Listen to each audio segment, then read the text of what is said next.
Hey everyone, this is John Hoff and Matthew Kress. How you doing? Hi, I'm good. How are you? I'm good. Alrighty, so today we're going to talk about the low carb and ketogenic diet, the basics of it. What does it entail, and why is it kind of coming back into the whole popularity these days? And what kind of foods might be on a keto kind of diet or low carb diet. So we're going to kind of talk about some of that. We'd love to answer any questions that anyone has on the topic and anything like that. Our program that we have where we can help coach people on losing weight utilizes a low carb diet. So it's very important. And there are a number of ways to lose weight. You could run, you can exercise and all those kinds of things. You can be on people have lost weight on a low fat diet. Let's face it, that people have lost weight on a low fat diet. People lost weight on a low carb diet. So why add low carb into the weight loss area? That's a great question, Matt. Let's start with that. Like, why are we inputting in low carb with the weight loss program? So, um, I'm looking forward to talking about basics today, because I'm really good at it. So the ketogenic diet and low carb lifestyle came back into popularity because of its weight loss properties. And the what you need for weight loss is just a calorie deficit. You could eat 3 Twinkies a day and lose weight. But obviously, eating, you know, or a low fat diet and having only like chicken breast and like, a couple spoonfuls of rice and like, some bread, like you could do that, but it's not necessarily going to be the same as doing a low carb diet for weight loss. And the reason why is because when someone goes low carb, they are going to um, have less insulin circulating in the body, and that is the hormone. So it's a molecule in your body that says, "I'm stocking. I'm taking in all the stuff. I'm going to build." And insulin's job is to just take everything in and just hold on to it. The more you have, the more you take in, the more you have, the fatter you get. And that's usually what happens when people consume too many carbohydrates, is that they have this hard time with portion control. And it's very hard. You need a lot of self-discipline to do a low calorie, low fat diet, because you're eating all this food that makes your insulin go, give me, give me, give me. And you're like, but I'm trying to lose weight. So it's a little bit of Yeah, a two paradox. steps forward, one step back kind of thing almost. Yeah, and it's not Yeah. easy. But when you go into a ketogenic diet or a low carb lifestyle, you're eating a little bit more fat as opposed to carbohydrates. You're eating more fat, low carb. You're eating a moderate amount of protein. And eating this way completely stabilizes insulin to its lowest levels. And this means that when insulin's at its lowest levels, first of all, inflammation goes down, your body relaxes a little bit. There is less um, inflammation, which can cause problems such as like type 2 diabetes, which is something that we look for. And it also helps with satiety. And satiety is what keeps you full in between meals and what has you say, I've had enough food. Thank you. I'm done. And for Yeah. some people that are looking to lose weight, having that thought, I've eaten enough, is a godsend. And they need that because they need something to hold on to. And having a 4 egg omelet with like cooked in butter and like a slice of ham and like some like a tomato or like caramelized onions or like a set of broccoli, like it's a lot more filling than having like like a half cup of oatmeal and a Yeah. banana. Yeah, exactly. Right. I mean, yeah, the higher carb kind of diet for weight loss, low fat, high carb, whatever. You're eating a diet that is like just prone to wanting you to eat more because it's taking your blood sugar and going like this, Mm-hmm. right? Yep. And sure, you can be at a calorie deficit, but you're still doing this. Where on a low carb, keto kind of diet, you're eating a diet that's keeping your bloodstream, yeah, or blood glucose, Stable. yeah, more stable. So you're not getting these like spikes. And what And happens, Matt? What happens when it spikes? so when you It give drops. when you give a kid, a handful of candy, their blood sugar goes and they're energetic and they are running around the hallway and they're like, "Ah!" And then 15 minutes later that comes down and they're on the blood they're on their blood they're on the crash, Yeah. sugar crash, and then all of a sudden they're like sprawled out on the couch and they're like half dead because they ran themselves into like oblivion. And that's what we call the blood sugar roller coaster. You eat carbs, it goes up energetic, and then you quickly have like this like dip, and it's like this low energy, like I'm dead, I can't do anything, I'm so tired. And this is often what people experience when they're like, okay, I'm going to have my carbohydrate breakfast. I'm going to have oatmeal. And then come 10 a.m., 11 a.m., they're like, I'm hungry, I'm tired, I don't Food. I feel need good. food. They're like, I want to put my head down at my desk. And it's not Mm-hmm. even lunchtime yet. It's not even noon. You shouldn't be doing that. And the great thing about having a low carb diet is that you can eat to satiety in the morning. In any kind of low carb meal that you eat is going to have you be full energy until you hit lunchtime, and that is a quality that people look for in a diet, and that's what keeps it sustainable, and that's what people like.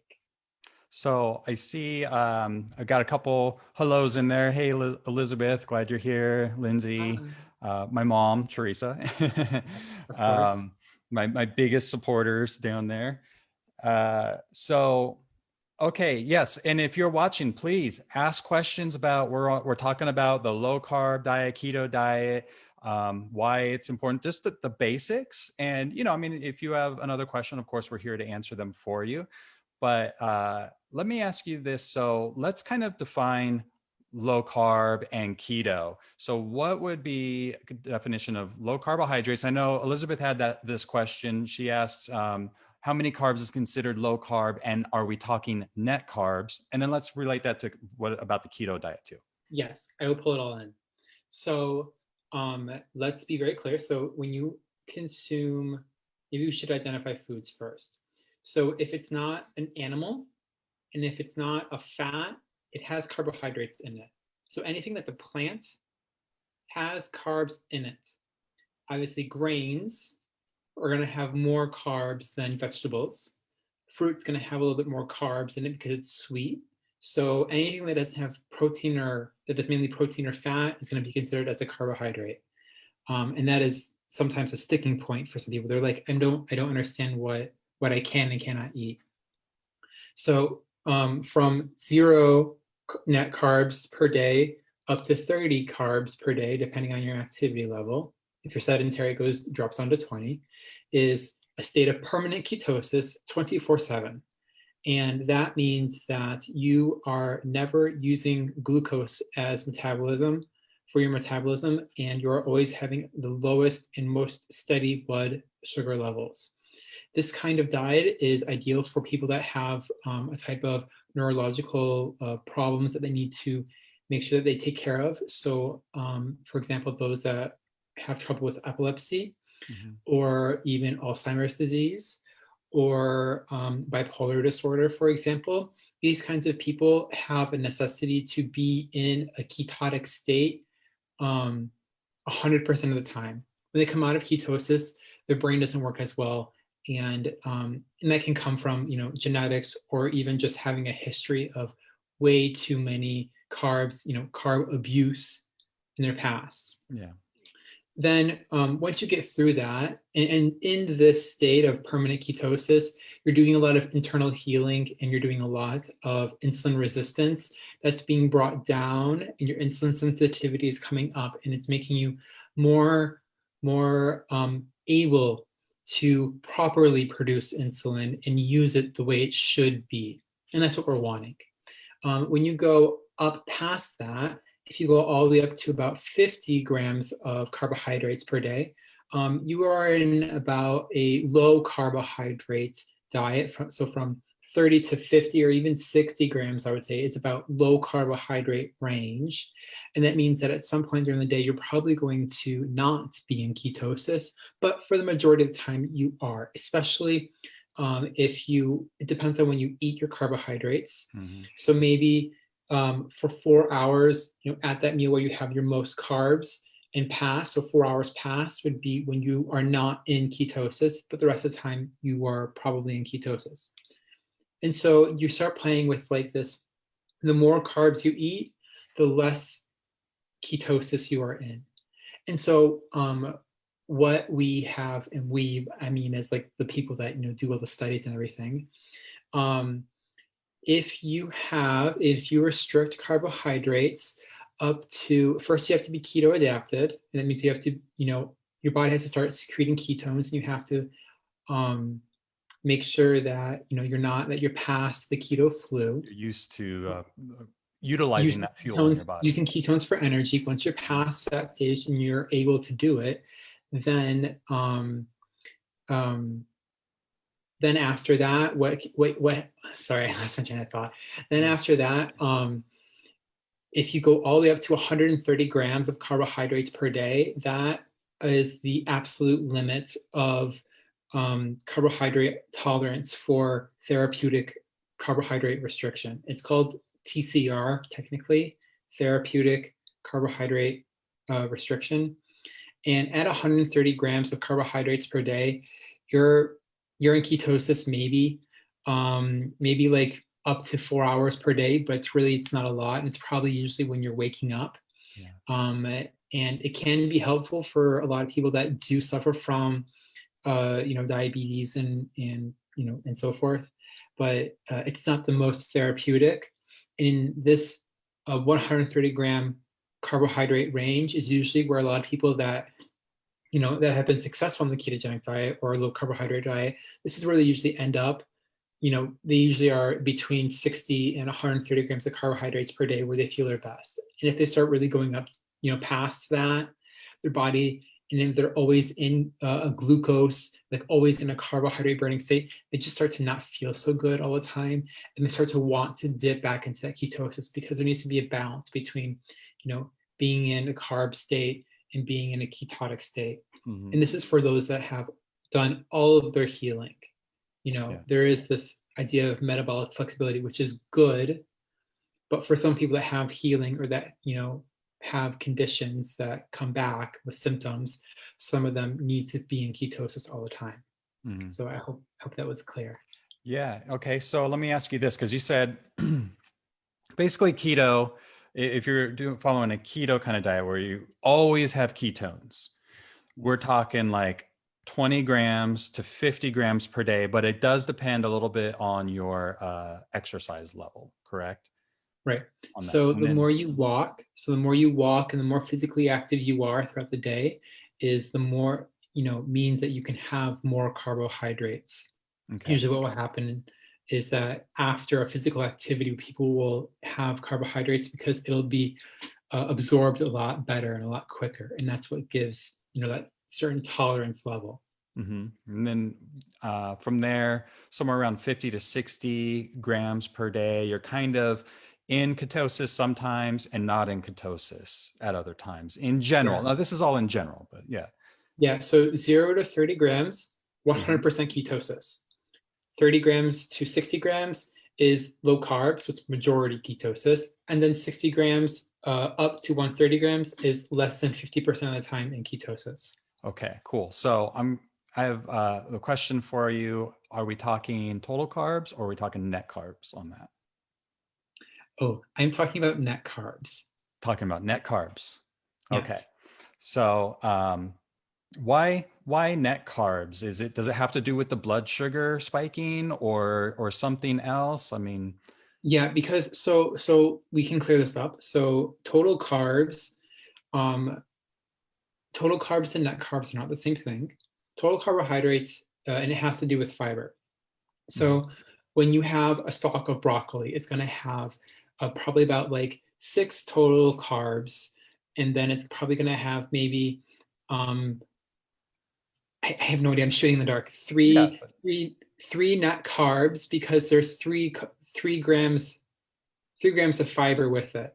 And those 3 grams of fiber that are intertwined with the carbohydrates in the, so your In the broccoli has six food. grams. Mhm. Yeah, your broccoli has 6 grams of carbohydrates. 3 of those are fiber, and 3 of those are just regular carbohydrates.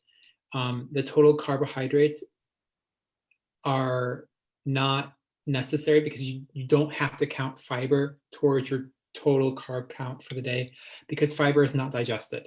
Yeah. Fiber goes in your mouth and out the opposite way, the exact same way. Mm-hmm. And that's why we don't count that because and fiber is a little bit fermented in the system, which is okay, but fiber doesn't really have a whole lot of an effect on your blood sugar, and that's what we're looking for. Is the less blips you have, the more in ketosis you are, the more stable you are with your blood sugar levels. Yeah. And having that fiber, it's not going to do a whole lot to your blood sugar, and that's why we don't count the grams in the carbohydrates from the fiber. Right. There, there is a little difference now between fiber from food and net carbs and fiber from maybe sugar alcohols, right?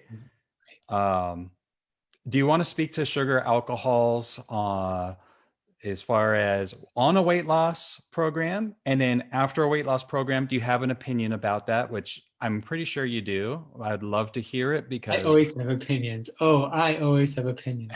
So, um, I am not an expert on sugar alcohols. I will preface that. But what I do know is that it is a man-made product, and the ketogenic diet and even a low carb diet is designed to be is a no dessert diet. It is a no sugar diet. It is a zero sweetness diet. And for those that struggle with carb addiction, usually they have this problem. And feeding that carbohydrate addiction with, erythritol or like stevia or, these other kinds of fake sugars, uh, I'm not a big fan of it. If it works for you, then good job. But in my opinion, the sugar that you're feeding your body that's fake, your body's going to say, okay, I can feel the sugar, and you're going to have a harder time detaching that addiction to carbs and to sugar and to, you know, uh, starchy foods. In my opinion, if you're wanting something sweet, I would rather you go for, a fruit or, like a yogurt with honey, something a little bit more natural, Mhm. as opposed to something that's going to be artificially man-made. Like I'm not gonna, carbs are not the devil. Yeah. Carbs are a problem when you have abused them. When you have abused carbs so much that your body says, hang on, I need a break, you just need to stop eating them for a while. It's not prison. It's not forever. It's just you need a break. And so Yeah. if you're having a problem, then, like I said, yogurt with honey, a fruit or something. But the idea of the ketogenic diet is to help people conquer and get over that sugar addiction, which is what a lot of people need, in these kinds of days that we have today where sugar is everywhere. Yeah.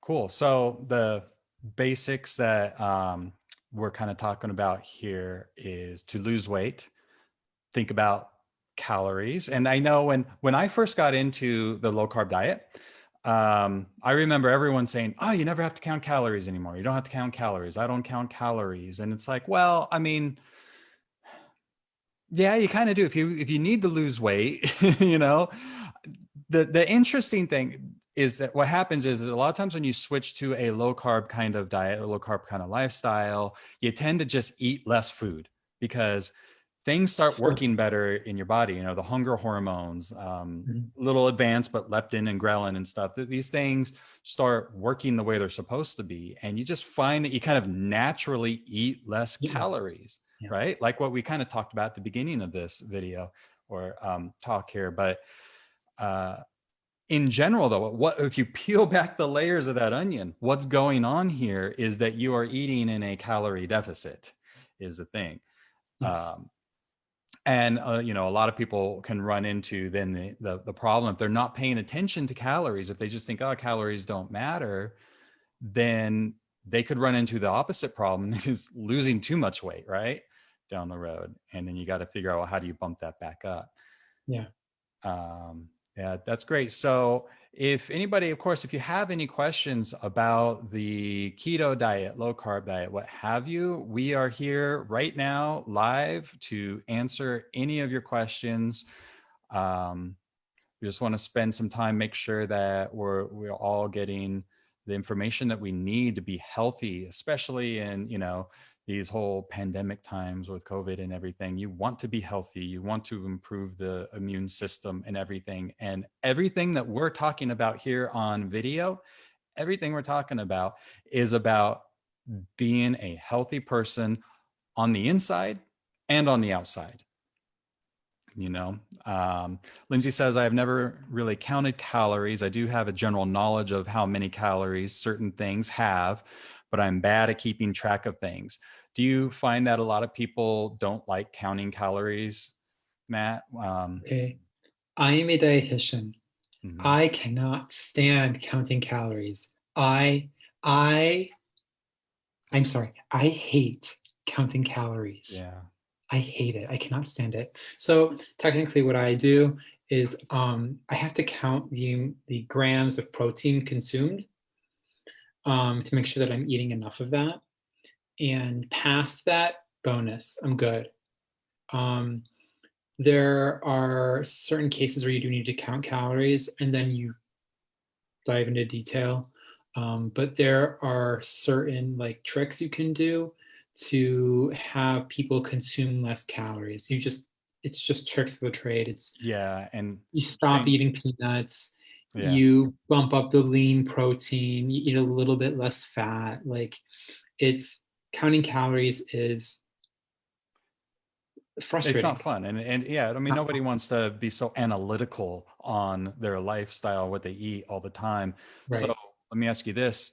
In our program, um, do people have to count lots of calories and everything the way that it's designed? Yeah. No, no. So the program is set up so that you find your how much you should weigh depending on how tall you are.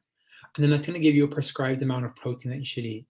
And then the program is set up so that it tells you how much protein you should have and where you can find it in all these foods. And it tells you exactly. So you have no guesswork to do.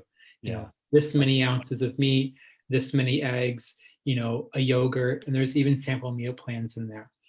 And then past that, all you have to do is just, you know, fill in the holes with like vegetables and like, cook in butter, add some salt, some seasoning, Mhm. some this, some that.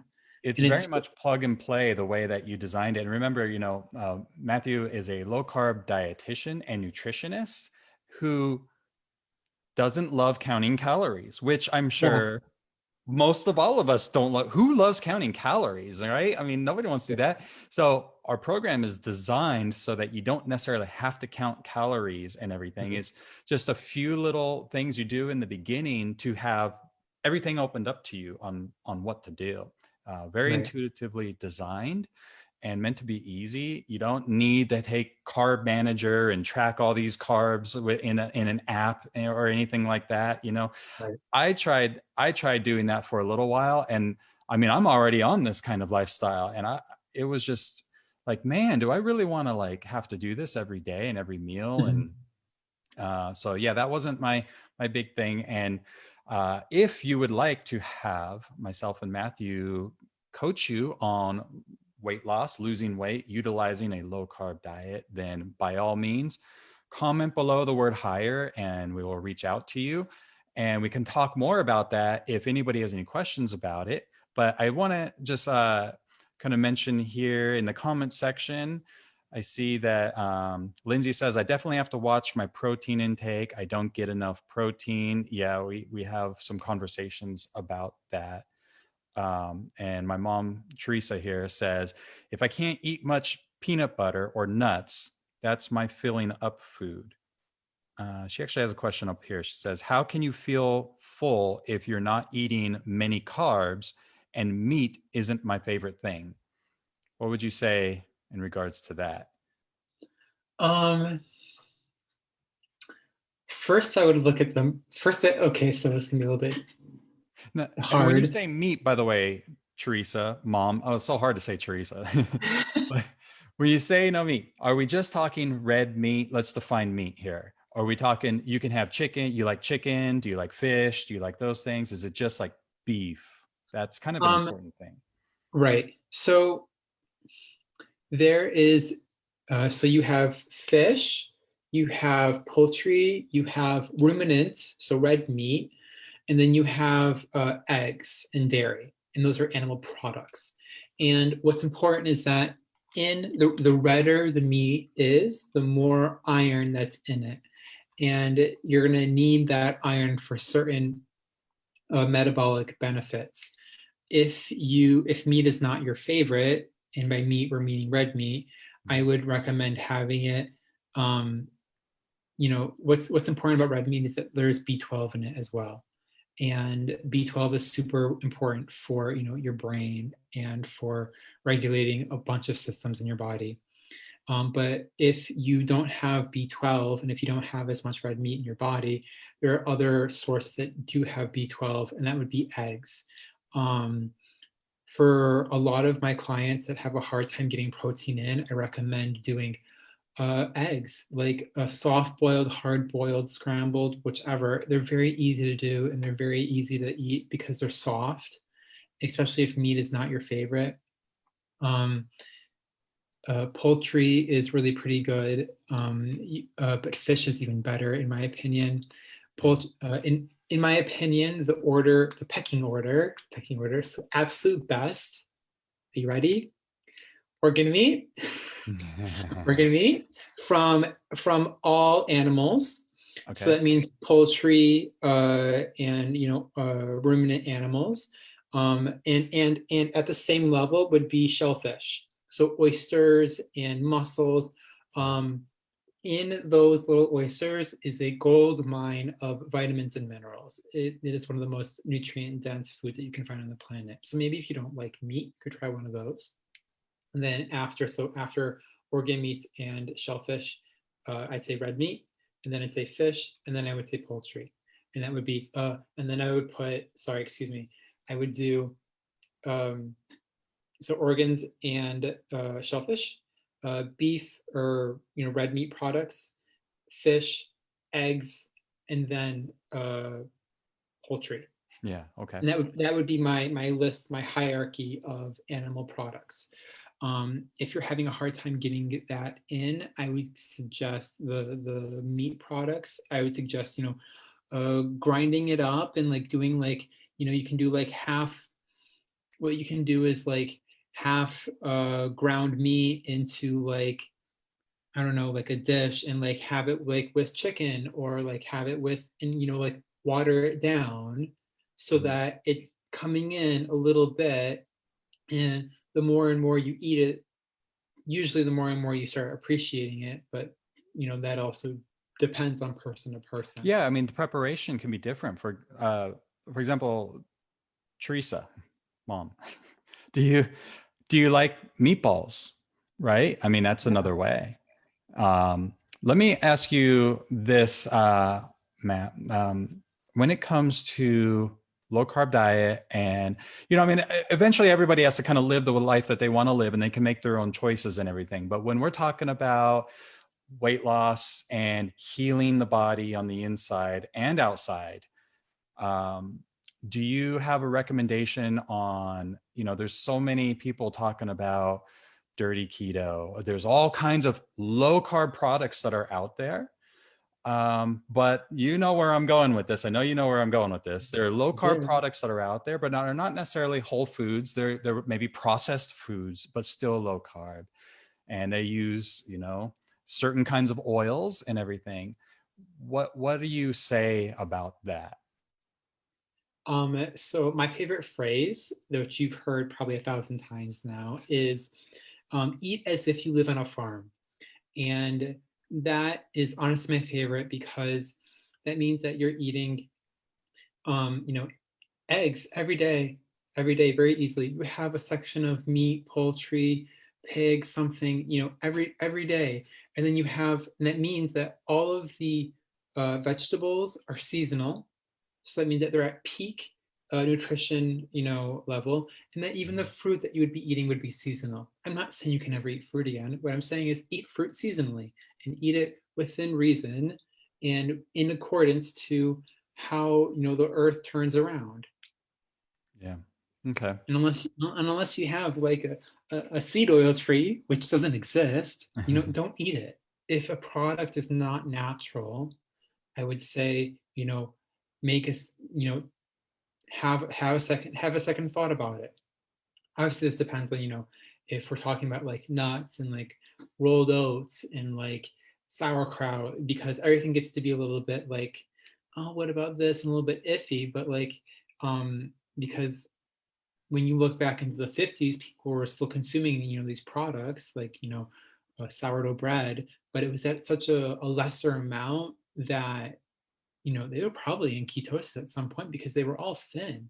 Mm-hmm. The issue is the amount of processed foods that we're putting into our pie hole that's giving us these huge problems. Yeah. I would say, I heard this the other day from someone I admire, and they said, if your great great grandparents sat down, would they recognize what you're eating? If they don't recognize what you're eating, then you need to reassess what you're doing. Mm-hmm. That's a good little litmus test, I suppose you could say. Lindsay had mentioned, she said pork at the same level as poultry. Um, so regarding what you were saying. Um, I would put pork a little bit higher. Depends on also how the quality of pork, Mm-hmm. but yeah, Yeah. And poultry is really good though. Poultry is. I'm not saying it's a bad one. I'm just saying usually it's a little bit less nutrient dense than some other things, yeah. but it is a very nutrient dense food all on its own. Yeah. And I mean, this stuff can really kind of, dare I say, geek down to the minute little things you could start then looking at. And this is way beyond what we're going to talk about here. We can always talk about it another time, but omega-6, omega-3 fat ratios. And what are those omega-6, omega-3 fat ratios in something like poultry, versus Right, something like steak. Uh, right. but anyways, so all right, cool. Well, listen, if you are on a weight loss journey and you are looking for some help to get yourself there faster, perhaps you've hit weight loss stalls in the past, are not working for you, whatever it might be. You've tried low fat, you tried Jenny Craig, you tried Weight Watchers, and you just need to get yourself to where you want to be. That might be 20 pounds, that might be 50 pounds, that might be 100 pounds, whatever it is. We have the course and the knowledge to help you. And what we actually want to do is to have a conversation with you. If you're interested in working with us, I would like you to comment the word higher below. So if you're watching the replay, go ahead, type the word higher below. And then what we'll do is we'll reach out to you and just kind of discuss where you're at right now. What's your situation like? What is it you're trying to accomplish? And based on what your needs and where you are going and what we have to offer you for help, are we a good fit? And so, we want to make sure that that is going to be in alignment. And then from there, if everything looks good, then we can start discussing about actually coming on board and working with us so that we can help you to lose weight in a healthy way. So that you become healthy on the inside and on the outside. Because as we discussed at the very beginning of this live stream, there are multiple ways to lose weight. There really are.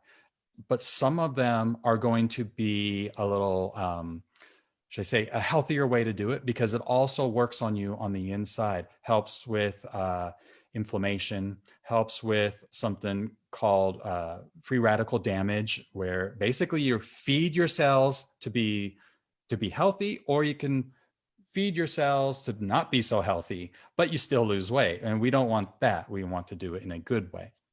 So if you're on that weight loss journey, please comment the word higher below if you would like to learn more about our program and if we can possibly help you. And with that, Mr. Matthew Kress, Merry Christmas to you, because Christmas is coming. Yes, I'm very And excited. my kids, I got 4 kids, we're all excited over here. We love Christmas, and I'm Oh, bummed that's because it's great. almost over.